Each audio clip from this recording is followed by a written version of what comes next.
Welcome to Caged Minds Uncensored. I'm your host, Micah Frankel. A shout out to Edwin Ruiz and Mac10. That's MMACK10.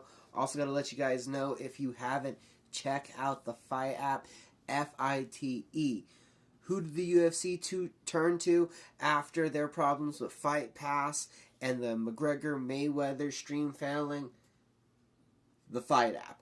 FITE, check them out, download it for pay-per-view, for tons of free content across the board in combat sports. We're talking about your MMA, your kickboxing, your boxing, your Muay Thai, and then even on top of that, your entertainment side of the combat sports. We're talking about professional wrestling. A lot of free content, a lot of pay-per-view content, connects to your phone, connects from your phone to your TV. Check it out, the Fight app. Big shout out to them.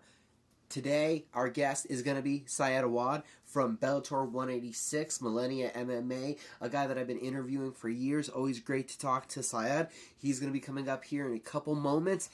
But first off, let's talk about this past weekend's action. You know, there's always a lot of action. It kicked off, or at least my weekend did, between Bellator and LFA. Let's start off with LFA out in Nebraska. LFA 25, and Nebraska judging a little on the iffy side. I thought that Sultan Umar was robbed of a decision win. I thought he did more than enough with his takedowns, with getting on top, with pressuring, with heavy hands, but he loses a split decision. Boo, judges. Also, Emeka Ifekandu, still undefeated. Combinations, hard leg kicks, taking a unanimous decision win from Michael Graves. Graves is tough. He had a Hail Mary, jumping on the back, almost getting the rear naked choke in the third round. Not enough, though, and not enough with his takedowns in the first round even, and a lot of desperate takedown attempts. Cassius Hollendorf, the former Victory VFC welterweight champion, making a successful debut in the LFA. That welterweight division is so stacked. I mean, across the board in MMA, 170 pounds. I'm still a proponent of adding in what California wants to do, 165, 175, 195. But right now, there is just a shit ton of talent at 170. Hollendorf, for a guy with a slight wrestling background, he still gets put on his back, still has that Achilles heel, but defended very well, being able to get back to his feet. Jordan Larson seemed like he had no part of wanting to be on the feet, wanting to get hit. Hollendorf putting together combinations, attacking, a hard right hand through the middle, sends down Larson early in the second round, ground and pound to finish it off. Cassius Kane with a 1-0 mark now in LFA. Again, the former VFC welterweight champion. Talk about guys making their way over. A Combate vet, Fernando Padilla, a great first round submission victory over Derek Minner. Minner wanted no part of the striking game after eating a couple hard kicks. Took down Padilla, but kept finding himself in trouble, falling into triangles. 10th Planet Jiu-Jitsu from Padilla. Padilla constantly attacking long limbs. 3 times, I believe, 4 times maybe with the triangle, and the 4th time is the charm. Also, it was a combination, extending out the arm bar, getting the arm and leg trapped in there. A very dangerous featherweight, 145-pounder featherweight. Fernando Padilla, a finisher. I believe that is now 8 of 9 victories and 7 coming by submission. Hits hard and can definitely defend himself off his back. I guess that's speaking about the peril of where his wrestling game needs to improve, but a spectacular debut against a really solid vet in Derek Minner. Padilla, I'm excited about that. 145-pound division. 145, 155, 170 right now as we have it. The 3 most exciting divisions in men's MMA that really keep adding to the depths of those divisions. The main event was at 170 pounds. We had seen Ciro Rodriguez make his LFA debut not too long ago up in South Dakota and just racked David Mershot in his LFA debut in South Dakota, getting the big knockout victory. Now he goes from taking on the South Dakota hometown fighter to the Nebraskan hometown fighter of Dakota Cochran, a vet with a strong wrestling game. First round, I thought that the big leg kicks of Rodriguez were the story of the fight. Cochran was literally jumping out of the way with them, and it was unsuccessful with his takedowns, getting the pleasure of eating more punches and elbows when he would get inside for those takedown attempts. The second round, Rodriguez would score 3 takedowns and would be able to control the distance of where the fight was taking place, would control whose back was against the cage. Even though he didn't do a lot of damage with his takedowns, it was Rodriguez getting the takedowns. Into the third round, halfway through, it seemed like Rodriguez, who was again pushing the pace and looking to take down Cochran, was winning the fight, but Cochran started to land some elbows, nice inside elbows, busting up Rodriguez, opening the eyebrow up. Then you'd see Cochran finally get a takedown, get on top, get to mount, and work his ground and pound for the last minute and a half, unable to find the finish, unable to really hurt Rodriguez to a point where you think a finish may be on the horizon. You go to the judges' scorecards, and a hometown decision, split decision, goes Cochran's way. Quite surprisingly to me, where I thought it was pretty blatant that rounds 1 and 2 were both Rodriguez's, but the judges give it to the hometown fighter. Kind of disappointing to see because of, again, the way this welterweight division is so stacked. Rodriguez loses the decision like that. You don't know how far down it's going to push him, how much that kills his momentum because of bad judging, a plague of MMA. Friday night, I said there was a plethora of events. You also had Bellator, and again, your LFA 25, your Bellator 185, quick results up at cagedminds.com. Find out about who the winners and losers were. Bellator 185, the peril of trying to make a star. Christina Williams defeats Heather Hardy. Quite surprising to a lot of people, in the same fact that the night kicked off with Lisa Blaine taking a split decision from Anna Jolton. Jolton, a WBC champion, training with Frank Mir, signed with a premier agency, had a lot of hype coming in, didn't put together enough offense, got stuck on the bottom, got pushed against the cage in the first round, ends up losing a split decision for not doing enough. That was one upset of trying to make a star. Anna Jolton having a lot of hype, falling flat, not as bad as Arrow Pico, but still not putting together the offense that was expected. Christina Williams takes it to Heather Hardy. Williams making her professional debut, but did have a ton of amateur experience. But Heather Hardy, already a multiple-time world boxing champion, ends up losing a striking battle. The thing is that Heather Hardy was unable to make it a boxing match, where in her debut she was able to just straight up stay in the pocket and exchange punches with her foe. Williams did a great job of making sure this was a mixed martial arts bout, inflicting using the kicks, trying to use the knees, and even remembering to fade with the elbows. Putting together a full realm of striking and distracting Hardy. It was the elbows over the top in a clinch position from Williams early in the first round that started to do the damage, cracking Hardy in the forehead and really messing up the skull fracture, causing swelling to occur on Hardy.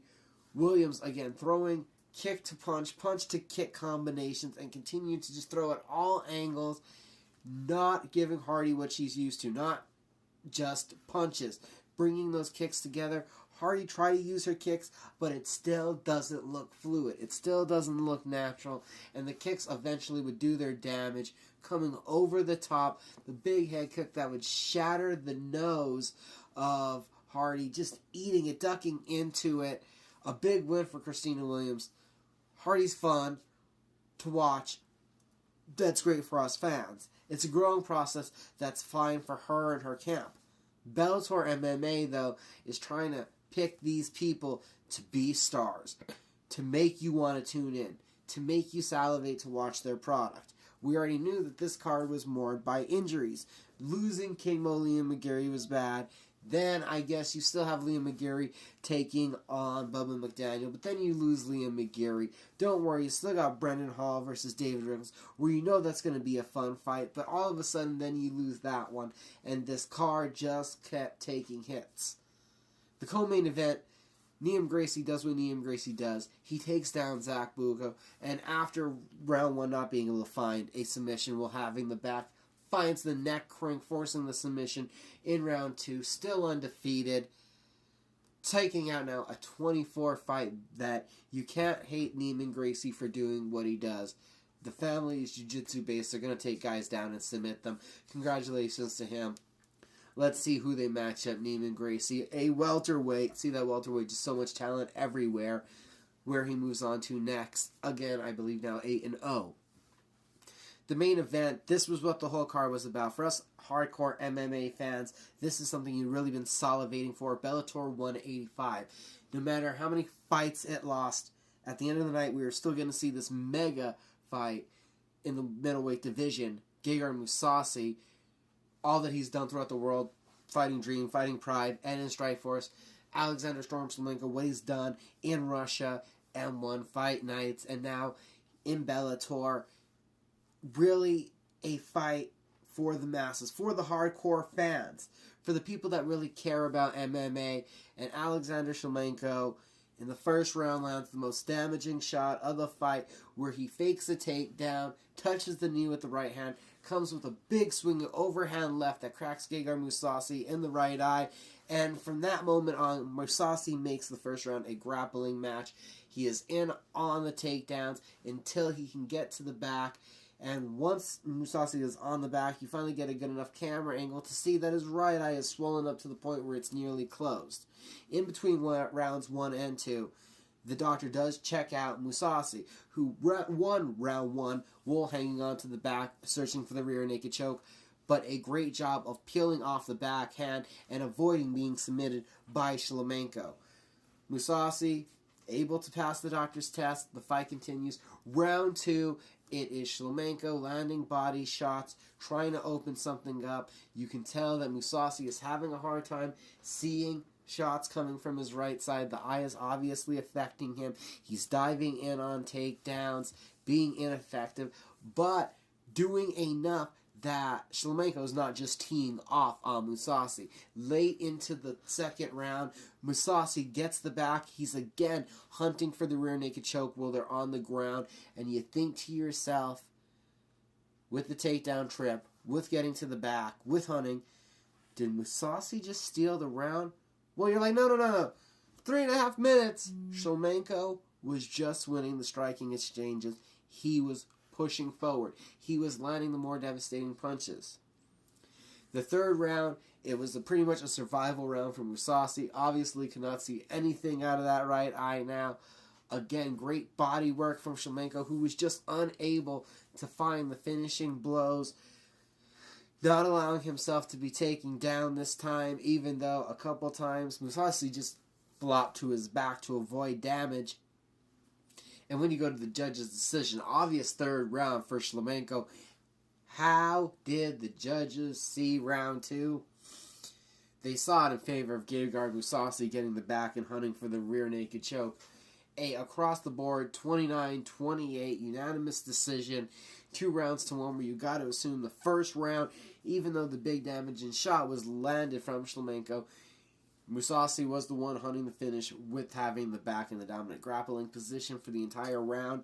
I did not think the amount of time that Mousasi had the ground control in round 2 was enough to win the round. But the judges did. And as people put it across Twitter, you could hear the exhale in the building. Not just from Mousasi and his team, but Scott Croker and Viacom. Because you just spent a lot of money to bring over Mousasi, and he almost got upset by Shlemenko if the judges weren't wearing funny glasses.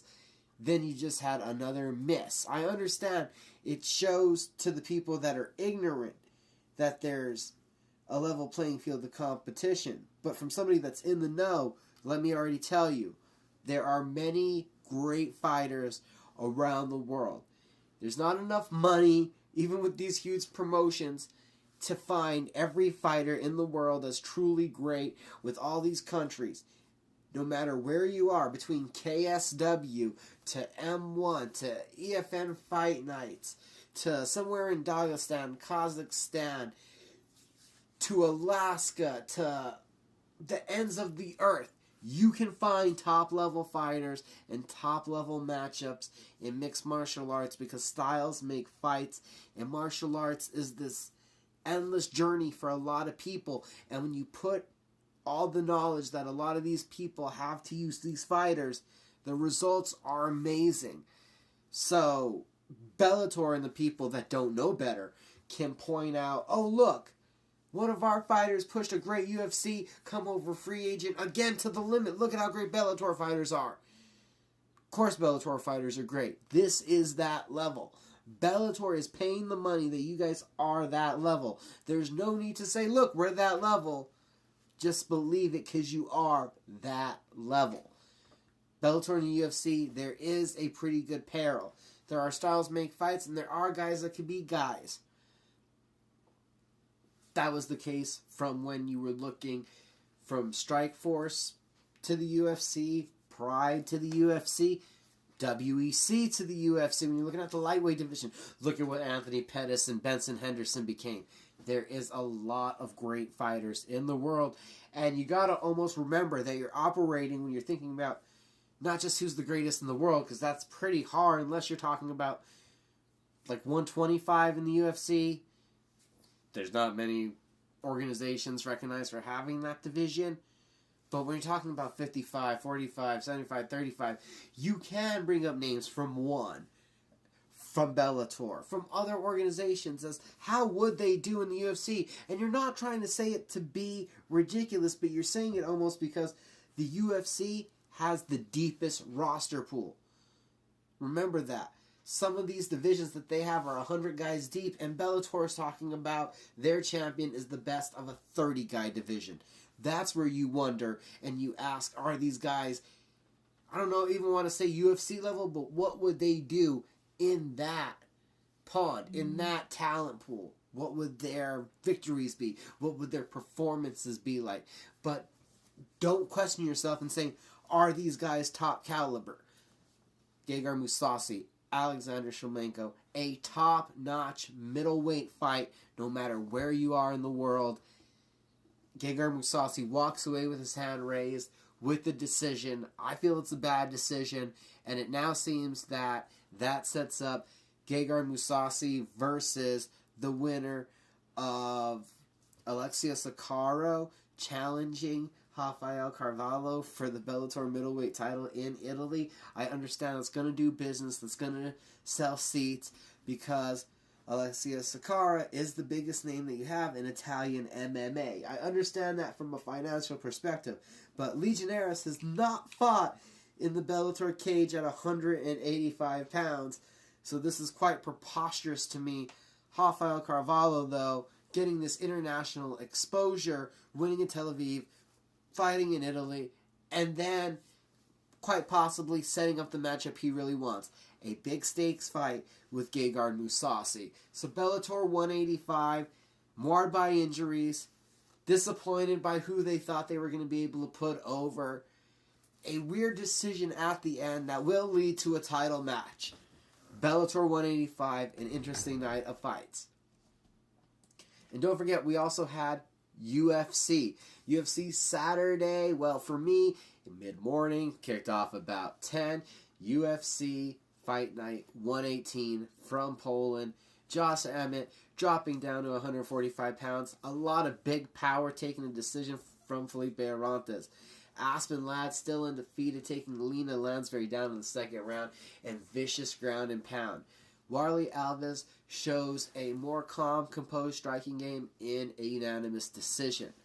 Artem Lobov may retire coming off of a dominant unanimous decision loss where he was dominated by Andre Touchy-Feely. Feely mixing up the striking and the grappling, using his combinations, and in the second and third round, not just letting the fight become a brawl. Big takedowns. Sam Alvey doesn't do enough to win against Ramons Emmons, who may drop down to 170 pounds. The Dagestani standout Brian Keller with a third-round TKO of Damian Stasiak. Again, put punches together for combinations. Marcin Held wins a dominant unanimous decision on the scorecards against Nasrat Harapastov. And what I felt was a complete robbery, getting knocked down, nearly getting finished, not being able to finish his takedowns, Held getting a gift from the Polish judges. Jan Blachowicz catches Devin Clark in an odd position in the second round of their fight, gets a standing rear naked choke victory in defending a takedown. Karolina Kowalkiewicz is back in the win column, teeing off, using her length, and at some points finding aggression in combinations, taking a unanimous decision from UFC newcomer Jodie Esquibel. Jodie tried to create angles, bounce around, get inside, and use her striking like I suspected she would do. It was just to no avail. Would land some right hands, but they didn't seem to affect Kowalkiewicz, who was on her game, used her length, and did a lot to bruise and batter the face of Esquibel. Karolina Kowalkiewicz, again, back in the win column, looking good. When you think about it, is a loss. It is bad news for Esquibel. It's not too huge of a depressing performance, though. You did do some good things against the woman that is obviously number 4 in the world when you take the champion into the equation. Darren Till shocks a lot of people. Becomes a pressure boxer. Donald Cerrone threw a lot of leg kicks, beat up that front leg of Till, landed some body kicks, but nothing devastating, nothing powerful enough to earn the respect. Till walked down Cerrone, ends up hurting the Cowboy off of 1-2 combinations, classic boxing style, a step-in left elbow, shatters the nose of Cerrone, more pressure, rights and lefts, dropping the Cowboy, and the follow-up strikes. Darren Till with the TKO, 4 minutes and 20 seconds into round 1, defeating Cowboy Cerrone. A huge win for Till, who then after the fight was jawing back and forth with Mike Perry, who was outside the cage. Perry is set up to meet Santiago Ponzinibbio. Could this lead to a fight in the making? Quite possibly. Both guys are young. Both guys are brash. Till has this I want to be the greatest fighter in the world mentality, mantra, and campaign that he is on. The kid put together a perfect game plan and just stifled the veteran. Cerrone has a problem with pressure boxers. I had said it early in the fight. It was going to be Till's fight. Could Cerrone manage the storm? Taking Till in the first round. Cerrone after that did not get out of the first round. There's obviously some corrections that need to be made. Cowboy Cerrone has a camp around him of very smart coaches, and I believe that corrections will be on the horizon. Quite possibly a 6-month suspension due to the broken nose for Cowboy Cerrone, and maybe some time away, some reassessment could be the best thing for Cerrone. I know he does not want that. He is Mr. Go, Go, Go. But taking a step back, slowing down, letting the body rest, you never know. I think, though, in the worst case, this is probably letting a lot of people know a surefire UFC Hall of Famer due to his amount of wins, his activity, his amount of Fight of the Night bonuses, but will never hit that championship caliber. Quite possibly that's the story of Donald Cerrone's career. A fun UFC Fight Night. Another possibility for Darren Till is now he is jawing back and forth with Stephen Wonderboy Thompson. How epic of a chess match could that be in the striking realm? I wonder. You always wonder now about Wonderboy after the 2 shit performances with Woodley. How willing to exchange will he be? How willing to take a risk is he? Or how much of a staring contest in a letdown could the fight become? Darren Till, though, stock up like no other. A shame that Mike Perry and Santiago Ponzinibbio are already matched up, because that's a built-in great fight right there. Also, recently it was announced that Kamaru Usman's going to be back in action against an unranked opponent, and you kind of got to feel bad for Usman, who is such a tremendous athlete, and I think another guy that's just being overlooked in the 170-pound division, that he should have his name more into the mix. And you got a huge weekend coming up also for the 170-pound division, but Darren Till has made his mark.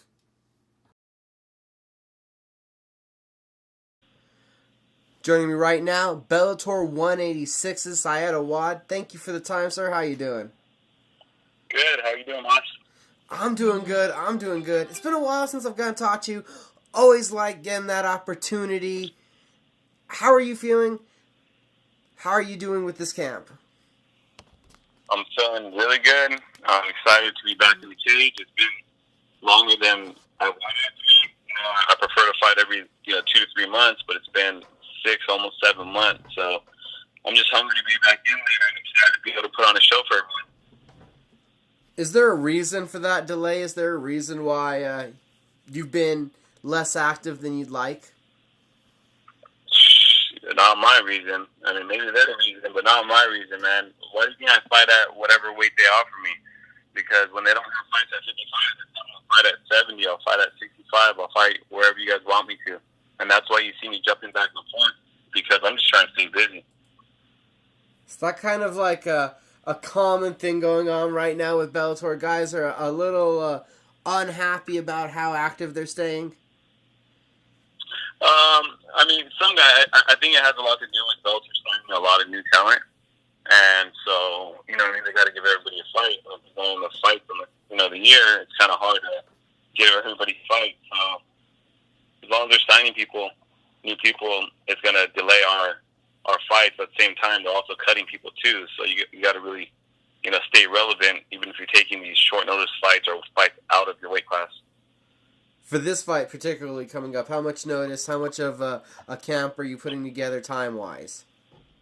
I've had a full camp. They actually, they're telling me, they're talking about putting me on the Tel Aviv card a few months back. So they're telling me about that one first, and then they're telling me about another card that I think it was, I don't know if it was a card that just passed or the one before that. So we've been in the talks of trying to get a fight. So I've been training. And I've known about this fight for a while, so I've had a pretty decent camp for this fight. Had there been many of those talks with names attached to them, or was Zach Freeman really the first name that was given your way? Yeah, I haven't got any names. Usually when I get a name, that's usually I'm fighting. But before it was more like, okay, we're going to try to get you on the September card. Okay, we're going to try to get you on the October card. Okay, beginning of October. Okay, end of October. Okay, how about Zach Freeman, November 3rd? Okay, I'm taking it. You know what I mean? So it was like kind of one of those things. Now, this matchup in particular, Zach Freeman, what do you think about this fight? I think he's tough. I think he's really durable. And he's obviously good on his feet. You heard what's his name's last fight. And he's obviously a good jiu-jitsu guy. And he's a wrestler. So he's pretty well-rounded and durable. So he'll go 3 rounds non-stop. So I think it's going to make a good fight for the fans. Me and him probably beat up at the end of the fight, but I think for the fans, it's a good fight.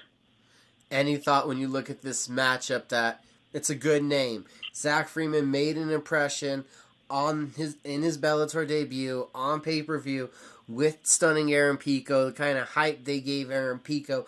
You're able to potentially capitalize off of that momentum with the name that Zach Freeman has built with that hype. Was that ever a thought, or has it been?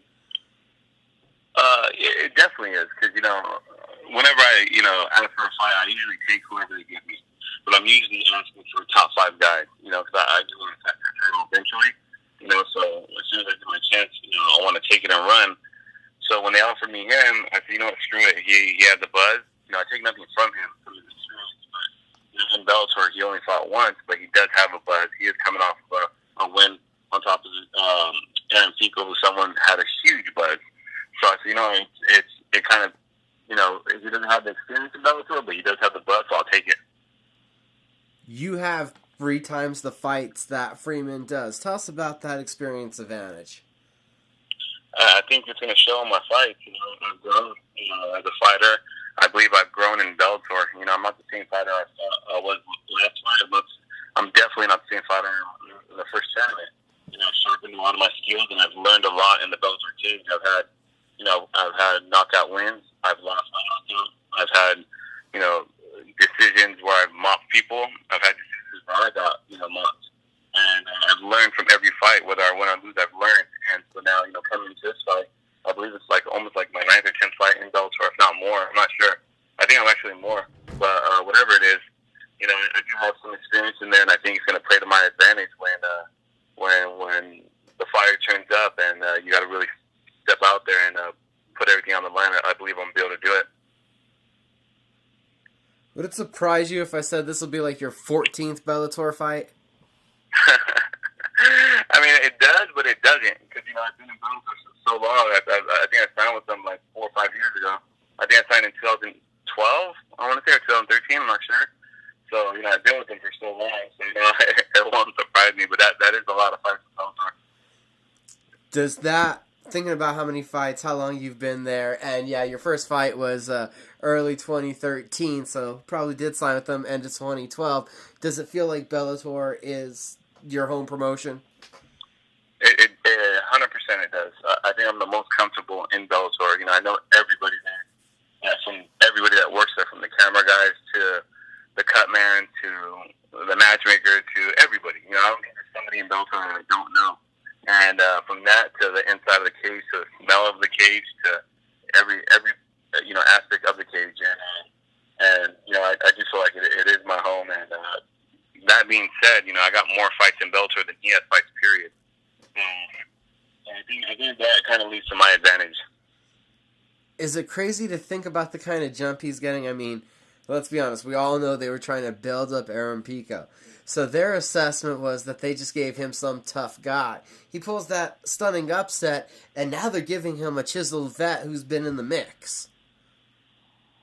Yeah. I mean, they did give him, a tough guy for his first fight, but I'll fight any Aaron Pico, if it's, with my experience for their first fight. You know what I mean? Like, you could be the best fighter in the world, but if it's your first MMA fight, I mean, I take nothing from Aaron Pico. The kid's obviously going to be a superstar. But if it's your first fight, you're going to make a lot of mistakes, and it showed in his fight. He made a little mistakes. He got too comfortable in the pocket with MMA gloves, and anybody can knock out anybody on any given day with those kind of gloves. And I think that was the mistake he made.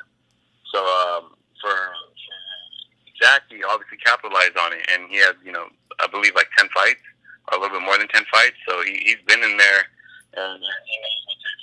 And, he's not going to come in and be a pushover with me. I believe he's going to come in with his A game. I believe he's going to come in confident, too, coming off of that win. And I think that's going to bite him in the butt if he does come in confident like that.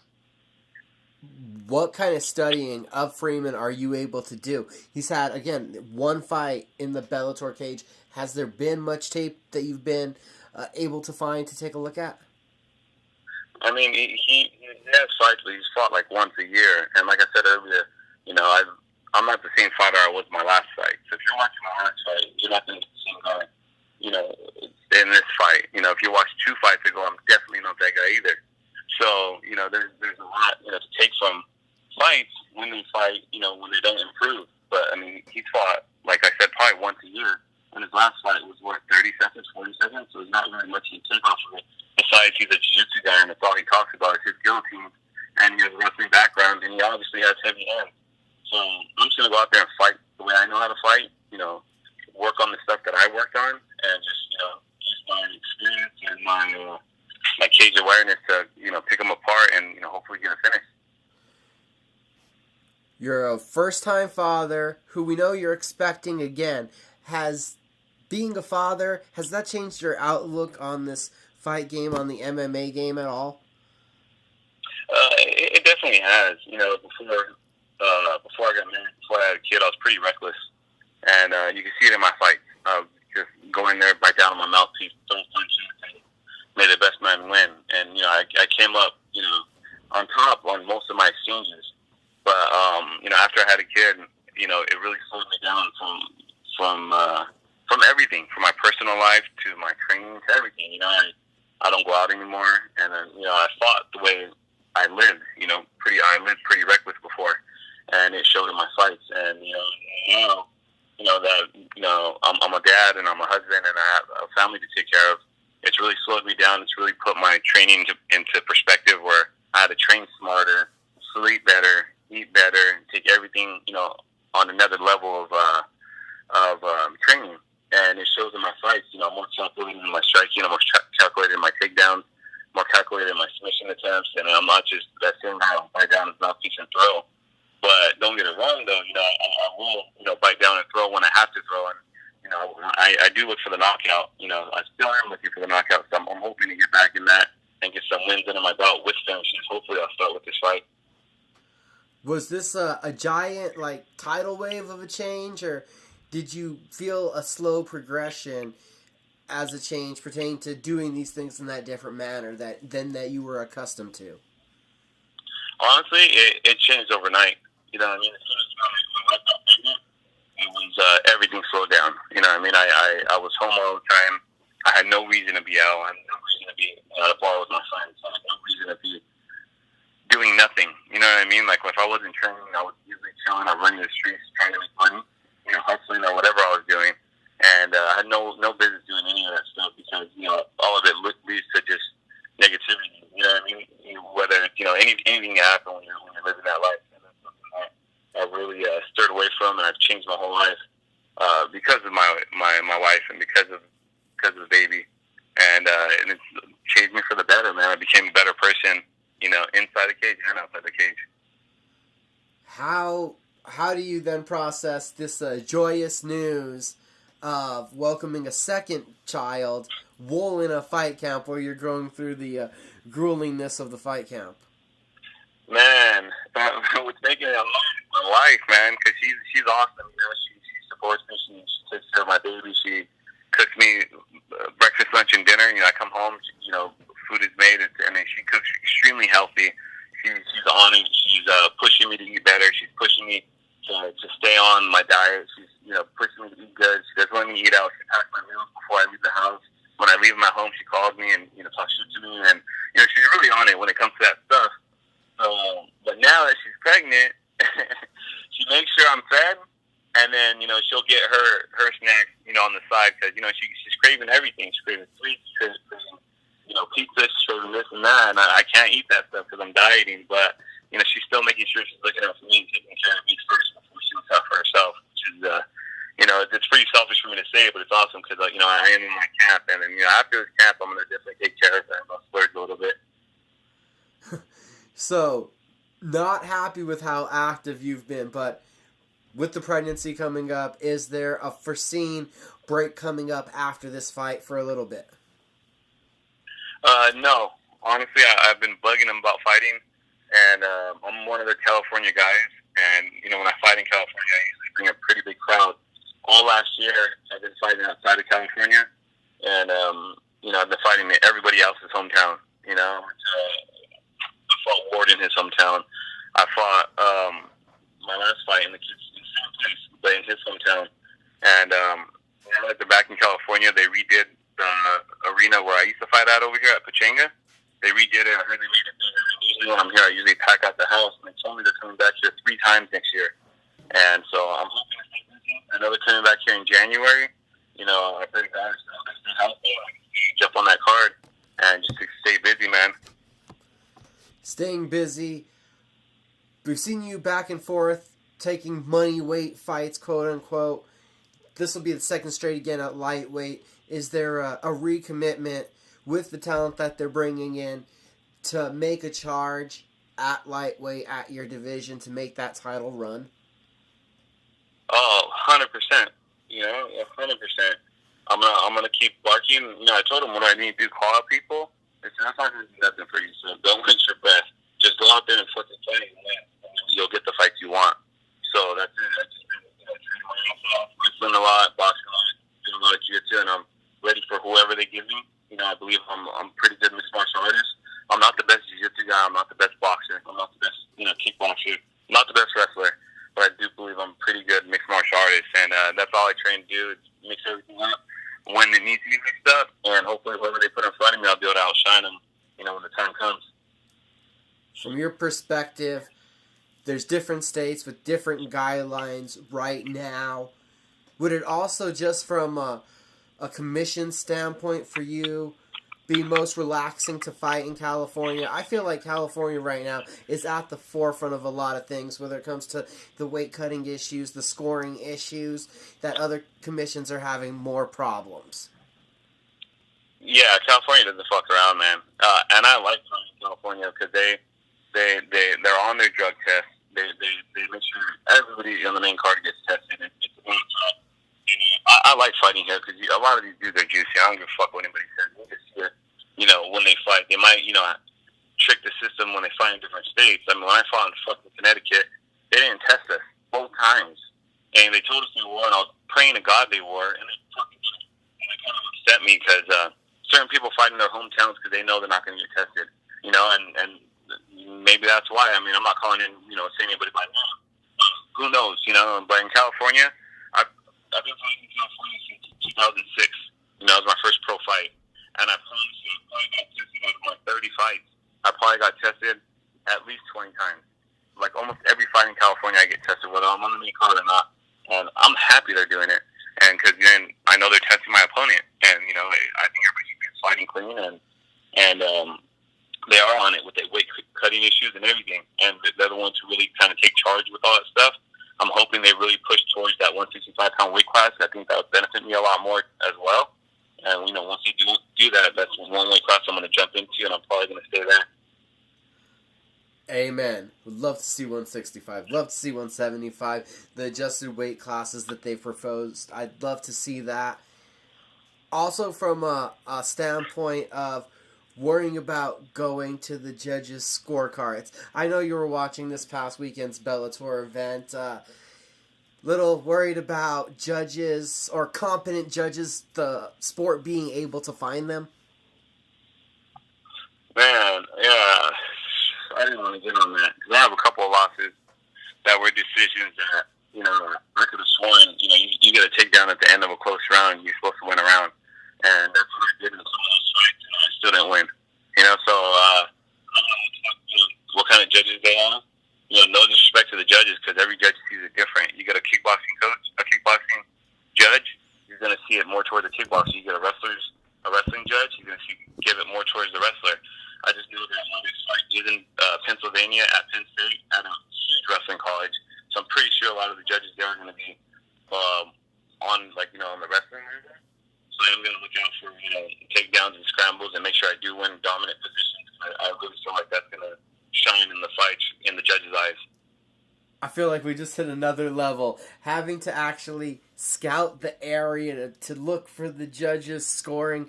I feel that's some kind of, some kind of talk we'd have for Olympic figure skating, right? Or something? Yeah, man. It's crazy. It's crazy the way it is. You get some of these judges that are straight boxing judges. I know in California, a lot of them, some of them are just boxing judges.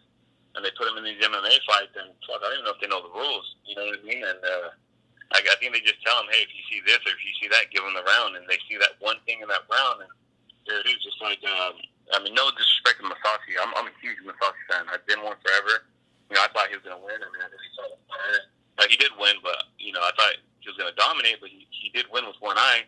But I believe they gave him the second round just because he got a takedown with a minute left. He had control with the takedown with a minute left on a round that he was losing, I believe. It's kind of close, but I believe he was losing. And for him to get a takedown with a minute left and control somebody for 1 minute, to me it wasn't enough to steal the round, but the judges eyes it was, and that shows, man. You don't want to say it. I'll say it.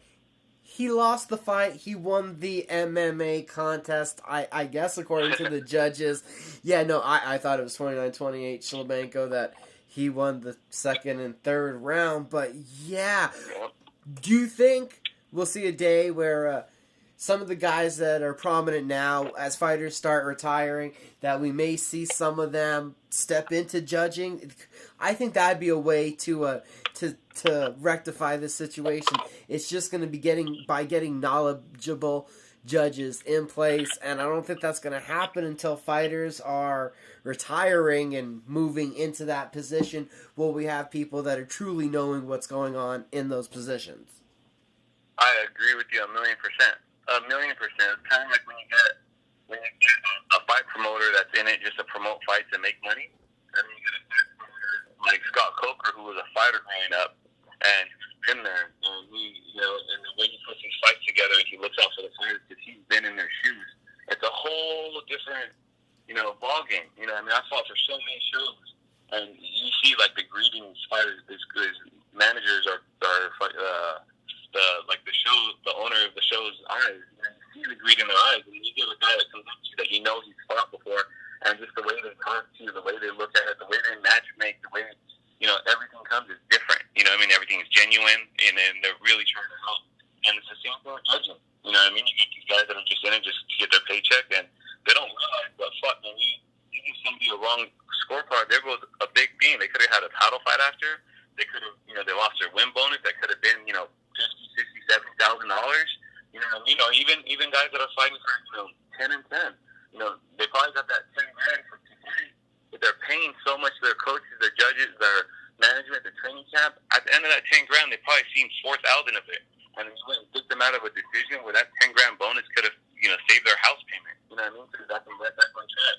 And people don't realize that. They don't realize that. I got dicked out of a fight when I fought fucking Rickles, when they called a knockout when I'm fucking clearly fine after the fight. I'm just laying there waiting for my 20 to continue, and I was up 2 rounds. That fight would have gave me a title fucking fight. But look how long ago it was. It's 2013. I haven't got a title fight. And that year, I would have had a title fight, but that judge didn't fucking call off the fight. At the end of the ref, actually. The fucked up ref called off the fight at the end of the second round. When the round was clearly over, the doctors didn't come in and check me. Usually it's the doctors that have to come in and check if they want to call off the fight. A ref can't call off the fight after the bell. As far as I know, in the rule books, the ref can't call off a fight at the end of the bell. You know what I mean? The bell rung, the round was over. If he had a problem, he should have called the doctor, but he didn't. And he called it off, and he sucked off that decision. There goes my win bonus, which is a huge win bonus because it was the finals of a tournament. And there goes my title fight that I was promised. So these motherfuckers don't realize how much damage they do when they fucking make a wrong call. You know what I mean? I still haven't gotten a title fight. Look how long it's been. And you see how much that one fight could change my whole life. Who knows? I could have fought for a title and won. I could have been defending the belt right now. A lot of different things would have changed for me if that would have happened. You understand what I'm saying? So little fucking decisions that these judges and refs make that are, inexperienced, and they make these stupid decisions, wrong calls, could change one person's whole life. And I'm a victim of it, and it sucks, but it is what it is. It's supposed to change. I remember screaming well that night. I remember questioning what he was doing. This is why, again, it's one of those empty, cases that I hope we move forward. But I almost have a fear for that because I swear every time I see somebody retiring these days, there's a bigger list of people starting podcasts or wanting to become analysts and jump into the commentating booth. Whereas it really does become a spectacle when you realize, oh my gosh, Frank Trigg is a referee sometimes. Do you think we're going to move into the point where people do it for the good of the sport? Because I think I see a lot of people that they move on to stay with the sport, but they're still kind of looking for those glamorous roles where judge is a little more nameless, thankless. Yeah, I do think we're going to see it because we all know that MMA doesn't pay that much. And a lot of fighters don't have long careers. They're not some of them, they retire when they're 30 because they're over it. The body's not holding up like it used to. Shit's not snapping, coming together like it should. So a lot of fighters are retiring early, and they are getting back into it because it's all they know. All they know is, their training, all they know is, is MMA, and they probably did some kind of sport their whole life.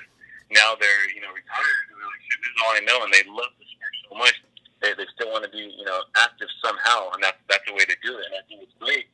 And they are doing it, and then hopefully they do get paid for doing it so they can continue doing it and doing it with the right purpose and make the right calls. And, because if anybody knows, how to call a fight, I believe it's an MMA fighter. If they're right there, and they know what it's like when you're getting punched, and they know who has the advantage. You can see it in the fighter's eye when he doesn't want to be there, and he's just fighting to survive. It might look like, it's an even fight, but he's just fighting to survive, and he might be taking a couple back steps. Then when it's a split decision, who you're going to give it to. You're going to give it to the guy, that put on that little more effort to steal the rounds, or landed the extra leg kicks, or landed the extra takedowns to really steal the rounds. And I believe us fighters, we've been there, so we know, when the fighter does turn it up and who does deserve, wins.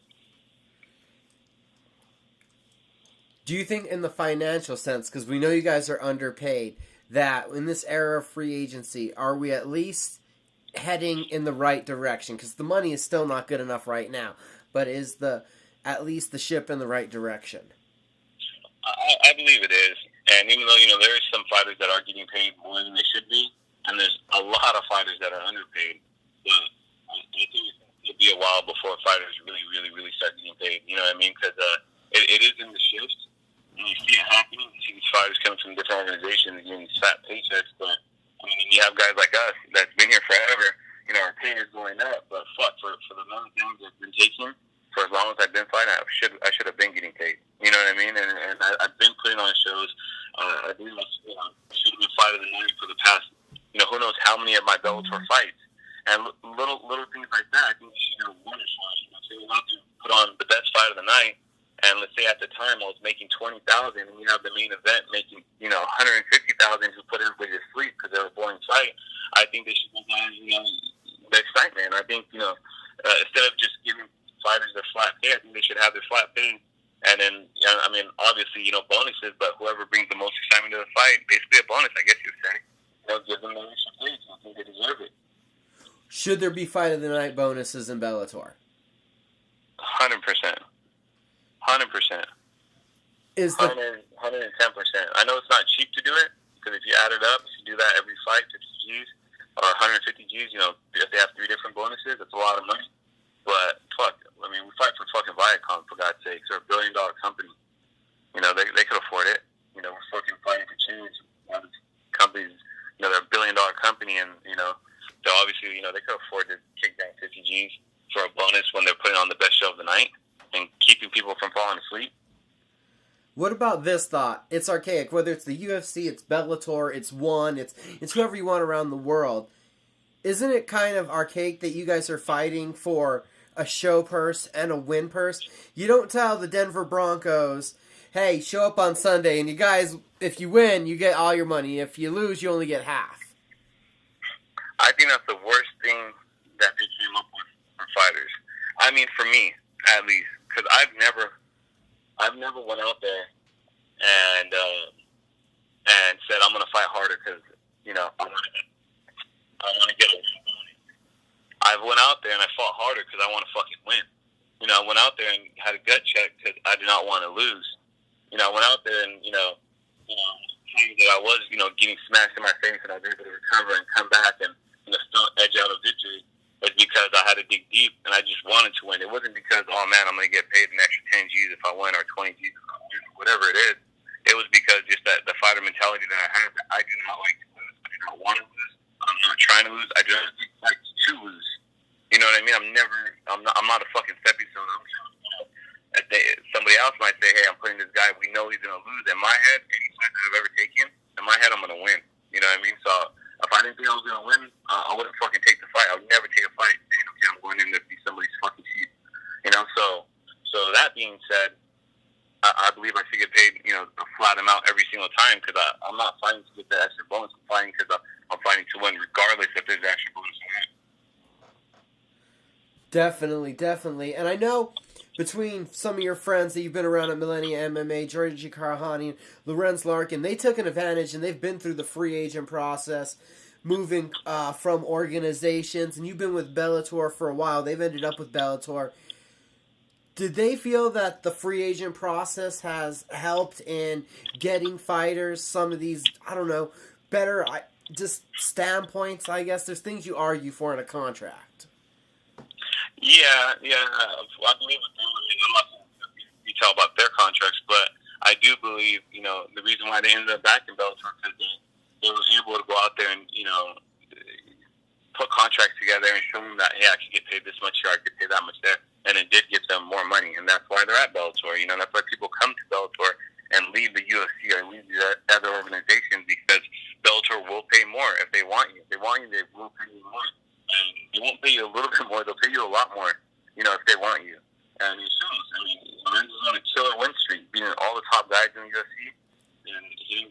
what he wanted, and Bellator offered him more than he wanted, I believe, or whatever the number he threw out there. He got what he wanted, and now he's here. I'm pretty sure Rory didn't leave because, Bellator was paying him less. You know what I mean? And you have all these guys. I certainly don't believe Musashi, another example. He's getting paid. And that's why he's going to come. At the end of the day, we have families, and we don't know how long we're going to fight for.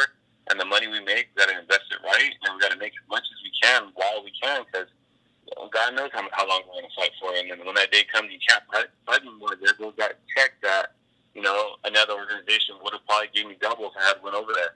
And that's why I grew in Bellator, and I'm getting paid more now, and I'm pretty happy with it. But at the end of the day, everybody wants to make as much as they can, before they retire. How important then, and what's your focus going into this fight with Zach Freeman on November 3rd? My focus is to win, man. That's it. Just win. I'm going to go out there. I'm going to definitely let my hands go. And I'm going to, if he wants to turn into a wrestling jiu-jitsu match, I have no problem doing that. I fought a lot of really good jiu-jitsu guys, a lot of really good black belts, a lot of really good stand guys. So wherever he wants to, wherever he tries to take the fight, and I think I'm going to be comfortable there. If he tries to keep me down, I'm going to out-scramble. I'm going to end up in a dominant position. And I think he's going to be surprised with how good my ground game really is, and the positions I put him in and the angles I put on him. And, if I have to break him down slowly to get, a decision win, that's what I'm going to do. If I catch him early, I'm going to catch him as hard as I can and make sure I try to put him out. Any new things that we haven't touched on that's been going on with your training camp for this one? No, man. I think we touched on everything. I just, been training, been wrestling a lot, doing a lot of jiu-jitsu, mixing up with a lot of new people. And I just can't wait to fight. It's been, too many months for me. 6 months, that's a long layoff for me. I like to fight in 2 months. I'm hoping to just get back in there, get a little another win going, and move on to the next one. Saad Awad, thanks for joining me this week. Awesome. Thank you so much for having me. Sorry about losing service earlier, but I'm glad we got this done. No problem. Always a pleasure to talk to you.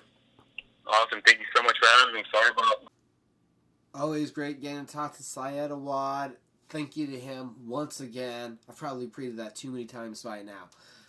Love Bellator, but Bellator 185, again, like I said, it was marred by injuries, a couple shockers, a couple bad decisions, and then to hit Viacom right where it hurts.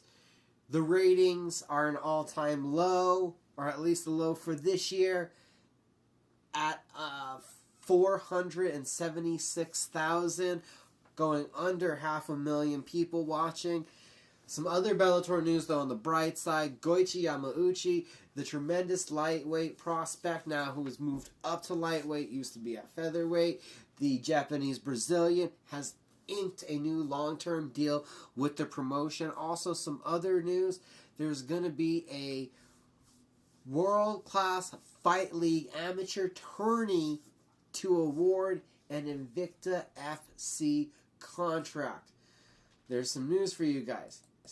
This weekend, what kind of action are we looking forward to? Well, there's going to be some MMA with CES MMA, Classic Sports and Entertainment 46. Starts the weekend off on Access TV. The main event has WSOF, UFC vet, John Doomsday Howard taking on Roger Carroll, a leprechaun. You have heavy-hitting Dennis Piva versus Bandon Spire. Your MMA fix gets started Friday night on Access TV. Saturday during the day, you have Glory 47. The light heavyweight title is on the line. Artem Vahitov looking to defend once again. Former welterweight champion Cedric Doumbé looks to get back in the win column. Not to mention a 4-man featherweight tournament. That's Glory 47. That's UFC Fight Pass and ESPN3 is how you're able to watch that. About a day or so later, ESPN2 will show the Glory 47 portion of the card. If you got UFC Fight Pass, you can go check out the Super Fight Series anytime after it happens. UFC action? Yes, there is this weekend. Saturday night, the UFC is once again in Brazil, and the main event has the return of the Dragon. Machida returning from a little USADA timeout to take on Derek Brunson. Derek Brunson is the better wrestler, the more explosive athlete. But Derek Brunson does have this kind of, perpetuation to become wild, to become over aggressive, to get a little crazy out there. Machida is a sniper, is a technician, but he is older. How will he look? How will he react? Is there cage rust versus is there invigorance? Is there a renewed sense of confidence? It's an interesting middleweight main event. As interesting as the co-main event where you have Damian Maia against Colby Covington. Colby, the American Top Team product, a top-notch wrestler and grappler who has grinded out all of his UFC victories and has done very good in doing so. Has put together quite the win streak and has done it well, again, smothering out a lot of guys. He has talked about now in lead up to this fight that he's going to cut off the skin and wear it as a coat of Maia's so that once he beats Tyrone Woodley, Maia's skin will feel championship gold. A big talker, an intimidating individual, a 4-fight win streak, pair of decisions in the last 2, a big jump up in competition. Can Chaos ground out Damian Maia? Damian Maia has been a boa constrictor, and there's a reason why the man has stayed atop for so long. You also have a great bantamweight matchup with Pedro Munoz taking on Rob Font. Rob Font, a Boston striker, great Muay Thai, great combinations, hard kicks. Munoz, the Punisher, a dangerous guillotine, heavy hands, not the most technical of strikers. The lightweight division, Francisco Trinaldo, Jim Miller, 2 guys that are older, 2 guys that swing kind of hard, kind of wild, and 2 guys that are great at the jiu-jitsu. We're going to see some crazy transitions. In Brazil, you got to like Trinaldo. Middleweight division, Thiago Santos versus Jack Hermanson. Hermanson, heavy top game, long and lengthy for the division. Santos, a murdering striker who looks like $1 million. When he's on, he looks like he could be the world champion, but when he's off, the guy kind of crumbles. Opening up the main card, that's on FS1, you have a bantamweight matchup between hard-swinging John Lineker and the rising prospect Marlon Vieira. Vieira, we saw his striking ability, good kicks, stays long, has a nice jab coming out of the Alliance MMA camp, good submissions off his back, but if you get cornered by Lineker, you get beat up, you get hurt. You have the FS2 prelims. We're talking about Vicente Lupe versus undefeated Nico Price. Lupe sometimes fails to show up in these big moments. There's this no fear, ultra confidence, and tight grappling that comes out of Nico Price. Obviously, I'm very high on him, if you couldn't tell. Antonio Carlos Jr. versus Jack Marshman. Can Marshman keep this fight standing and make it a brawl? If he ends up on the ground, Carlos Jr. is ultra slick with his Brazilian Jiu-Jitsu. Hackron Diaz is going to look to try to grind out Ben Flash Gordon. Gordon wants to make it known that he deserves to be in the UFC's top 15 rankings. Gordon 13-1 heading into this one. And on the Fight Pass prelims, check out in the flyweight division, Davidson Figueroa, undefeated, coming in against fellow undefeated Jared Brooks. More challenges are needed at the 125-pound division. A fun fight night coming your way. UFC Fight Night 119 between UFC Fight Pass, FS2, FS1 this Saturday night. Once again, I gotta thank my guest, Saad Awad. We'll get more into talking about Bellator 186 next week. Again, a shout out to Mac10, that's MMACK10. Check them out on Facebook. If you don't, guys, check out ProView Networks on YouTube, Red Menace TV, a lot of great stuff there. CagedMinds.com. Keep up with me at Caged Minds MMA on Twitter and Instagram. Caged Minds Combat Sports News on Facebook. Thanks for listening to this episode of Caged Minds Uncensored.